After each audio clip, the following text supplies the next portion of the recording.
Pemerintah berencana akan mulai membuka sekolah-sekolah di bulan Juli nanti, di mana bulan Juli nanti itu akan bertepatan dengan tahun ajaran baru.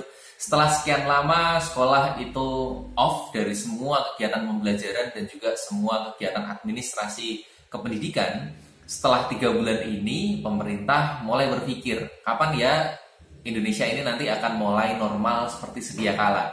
Seperti yang sudah kita ketahui, untuk tahap pertama ini sudah dilakukan normalisasi untuk hal-hal yang sifatnya adalah transportasi umum. Kemudian yang nanti akan pada masuk di tahap kedua itu adalah tahap orang-orang kerja atau orang-orang kantoran, itu nanti akan mulai dibuka.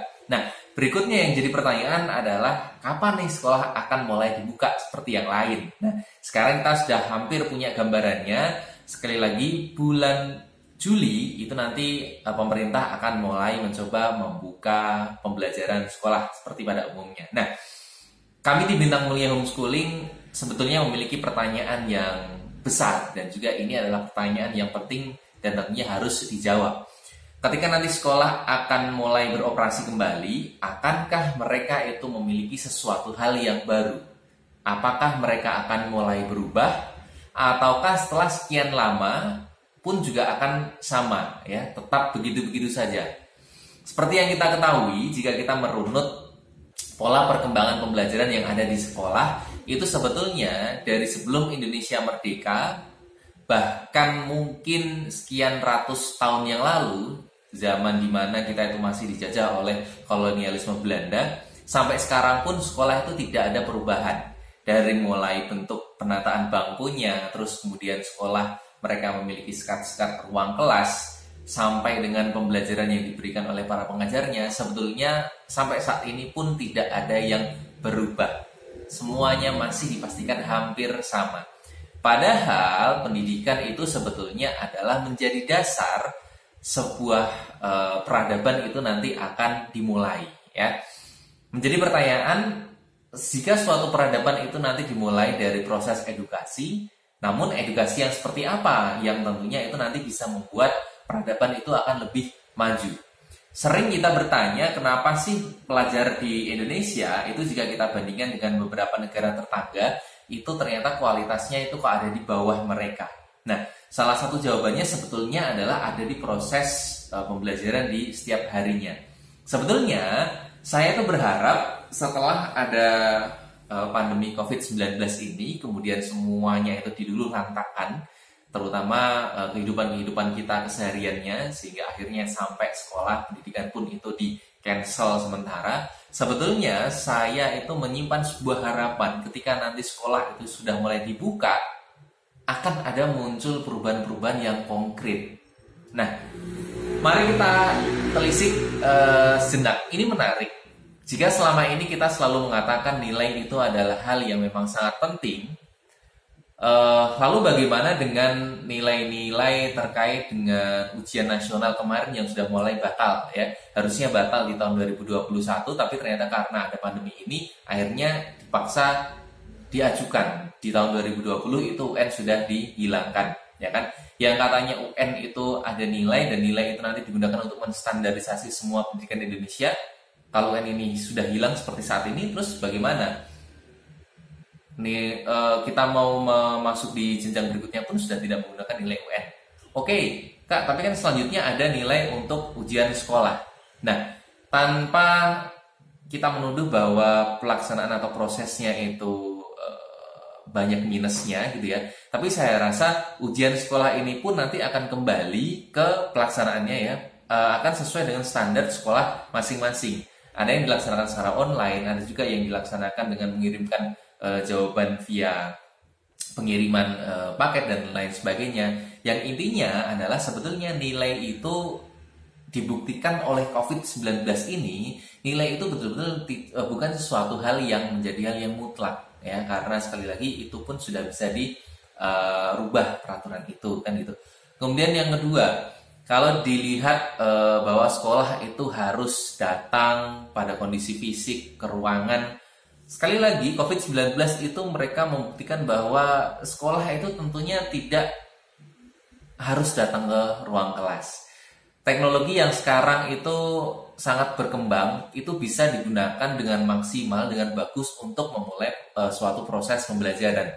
Saya masih ingat betul di era-era sekitar mungkin 5-7 tahun yang lalu di mana internet itu baru mulai booming, terus kemudian ini banyak disasar untuk proses pembelajaran, banyak guru-guru yang mereka itu menolak dengan mengatakan bahwa kalau belajar melalui internet itu hasilnya tidak bisa maksimal. Anak-anak itu nanti banyak sekali terkendala, belum bisa menggunakan gadget, terus kemudian jangan-jangan nanti mereka malah terlalu banyak main handphone dan sebagainya. Tapi sekali lagi COVID-19 meluluh lantakan pendapat itu semuanya. 3 bulan sekolah off, mereka belajarnya dari rumah, menggunakan teknologi handphone. Sumber belajar itu dicarikan orang tua, dicarikan guru itu dari internet, kemudian di-share di grup kelas misalkan gitu. Nah, sekali lagi ini tuh membuktikan bahwa pembelajaran sebetulnya itu bisa dilakukan di mana saja dan juga kapan saja, bersama siapa saja sebetulnya, tidak harus dengan guru. Namun tentunya era-era yang dulu sudah ada mulai pemahaman seperti itu, tidak banyak orang itu mau untuk mencobanya. Karakteristik dari kita itu mau mencoba jikalau memang kondisi itu sudah mepet, kita sudah kepentok, ya kan? Nah, akhirnya kita barulah melakukan semua perubahan-perubahan itu. Pembelajaran secara digital sekarang sangat masif sekali digunakan gara-gara 3 bulan sekolah off. Nah, ini pertanyaan yang menarik. Mari kita buktikan sama-sama. Jika akhirnya nanti bulan Juli sekolah itu nanti akan sudah mulai dibuka, akankah kita menemukan sesuatu hal yang baru? Ataukah lagi-lagi kita dipaksa masih pada untuk pemahaman penguasaan materi, atau mungkin nilai itu nanti masih didewa-dewakan, atau mungkin nanti kehadiran itu harus menjadi tolak ukur utama.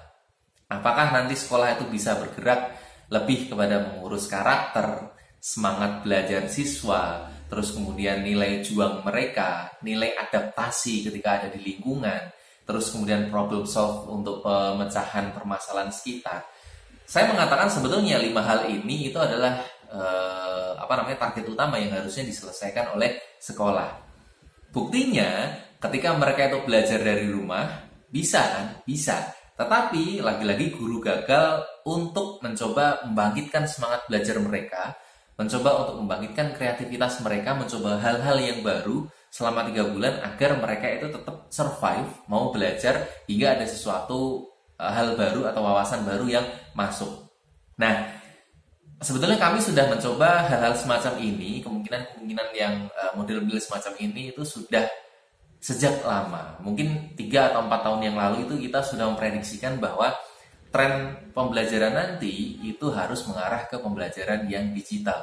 Makanya kita di Bintang Mulia Homeschooling itu mencoba untuk memberanikan diri melahirkan sebuah program baru, yaitu kelas online, di mana siswa itu bisa belajar dari manapun, dari kota manapun, dari tempat manapun, mereka sedang melakukan apapun, itu bebas untuk berinteraksi dengan para tutor-tutor kami. Mereka menanyakan hal-hal yang memang membuat mereka penasaran, membuat mereka semangat untuk belajar. Kami mencoba hal seperti itu, tapi memang saya akui iklim pembelajaran di Indonesia itu masih belum mendukung pelaksanaan rencana kita itu untuk dijalankan. Tetapi dengan adanya COVID-19 ini, kami sangat begitu yakin jikalau online kelas itu sekarang itu harus masif untuk diberlakukan, dan jika nanti ternyata sekolah itu balik lagi ke metode tradisional, mungkin kami bisa mengatakan kelas online kami itu adalah solusi bagi Anda semuanya yang memang menginginkan putra-putri Anda itu tetap bersekolah, tetap beraktivitas, menambah wawasan, tetapi tanpa ada resiko untuk memperpanjang jumlah masyarakat yang terkena COVID-19. Silakan Anda yang menentukan sendiri. Kami di Bintang Mulia Homeschooling tentu sudah melaksanakan hal ini jauh-jauh hari sebelum adanya COVID-19.